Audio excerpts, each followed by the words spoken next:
I thought it would just be good to like define what fascism is. Because fascism does get thrown around, of course. People throw around the word fascist, of course. But it is also a word, right, that has a meaning, right? And it has real meanings, and it has described real things in the world. So let's look at the definitions, and so we can know whether it describes things that are currently going on in America, the United States, or other places, or anywhere. And maybe it's not exactly what's going on in the U.S., but maybe it's still good to know what fascism is, because turns out it's not like they push the fascism button and things start getting fascist. I think it's more of a spectrum type of thing. So we should just know what the word means. And I don't think people should be afraid of definitions, right?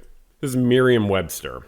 A popular political philosophy, movement, or regime that exalts nation and often race above the individual, that is associated with a centralized autocratic government headed by a dictatorial leader, and that is characterized by severe economic and social regimentation and by forcible suppression of opposition. Forcible suppression of opposition. Okay. We now have dictionary.com. Fascism. Fascism. Fascism. Fascism, fascism, fascism, fascism. See, we used to do this stuff. It was so much fun. Okay. Sometimes initial capital letter. A governmental system led by a dictator having complete power, forcibly suppressing opposition and criticism. Ooh, again about that forcible suppression of opposition. And criticism.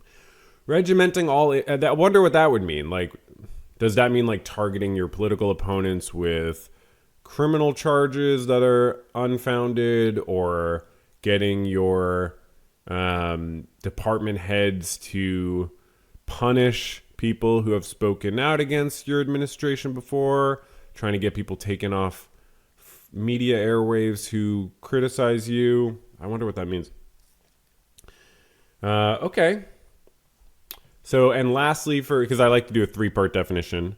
Oh, look at these fellas. They're like, hey, welcome to the Fascism Club. Yeah, okay, so this one is this is livescience.com, and they got a more sort of elongated definition.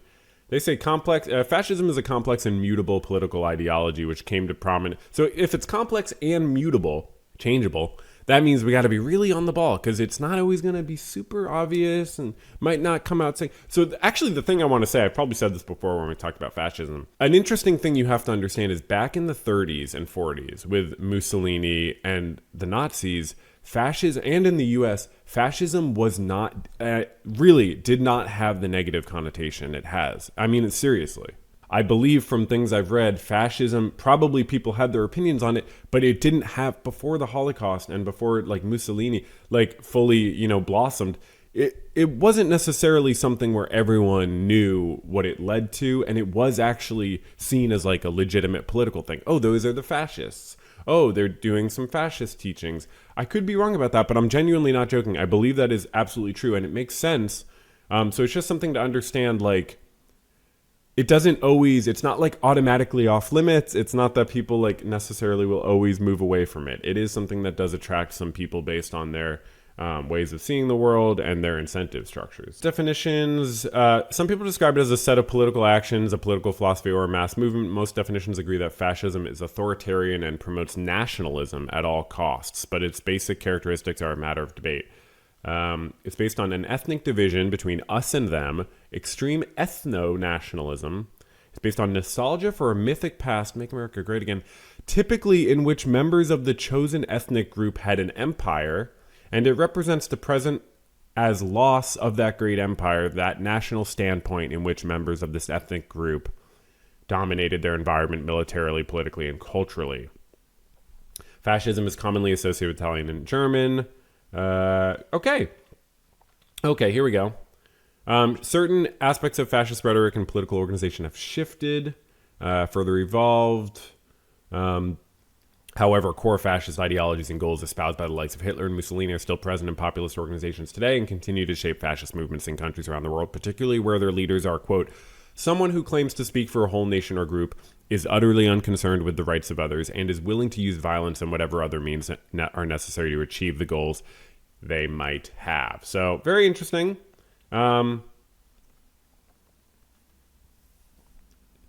Cool. Good to know, Good to know. Lots good to know. Okay, fascism uses propaganda to promote anti-liberalism, rejecting individual rights, civil liberties, free enterprise, and democracy. Interesting. I feel like a lot of people say that they don't like democracy in the U.S., often right-wing people. Anti-socialism, rejecting economic principles based on socialist frameworks. That does sound familiar. Exclusion of certain groups, often through violence. Yeah, that does sound very familiar. Nationalism that seeks to expand the nation's influence and power. Huh. Yeah. Okay. Historically, fascists have opposed modernization, liberalism, democracy, Marxism, individualism, feminism. Yeah. I do notice that. Military superiority, efficiency, and the glorification of speed and machines. Yeah. Interesting. Also reflects an intrinsic belief in human inequality. Yep. I do hear a lot of people talking about that too. Promotes the concept of an innate inequality and inescapable social hierarchies between groups. Interesting, yeah. Always takes on individual characteristics of the country it's in, leading to very different regimes. Okay. Oh, right. Maybe that's why we're talking about this. Right. Okay, yeah. So, just a little bit of news before we get into the goodish news. We did have the current autocrat in the United States designate something that he refers to as Antifa, I think, as a terrorist organization. Now, if you're like, what is Antifa? Totally get it. So that is actually a term for anti-fascism. Just a little note. Unfortunately, that is the fa is fascism. I'm not sure if you all knew that. So Antifa actually means anti-fascism. So now we're in a situation where the current autocrat and his cronies and his sycophants and his minions and his pathetic losers are actually targeting anti-fascism people as terrorists. Now that sounds like something only fascists would do, I think. So we'll have to kind of follow up on that. But it is good to know what fascism is so that you know that the people targeting anti-fascists probably are fascists, right? Like, why else would you target anti-fascists? Or like you could be like, well, anti-fascists go too far because I don't believe we're in fascism. Okay, but to call them terrorists, you have to really be an opponent of anti-fascists, and to be an opponent of anti-fascists, you are a fascist. So, fascism is about power. It's not about belief. It's a particular set of tactics to seize power. They don't need to believe in the panic they spread. They don't need to, for example, about immigrants. They don't need to believe it's justified, just using it as a fascist tactic. Okay, interesting. Good to know.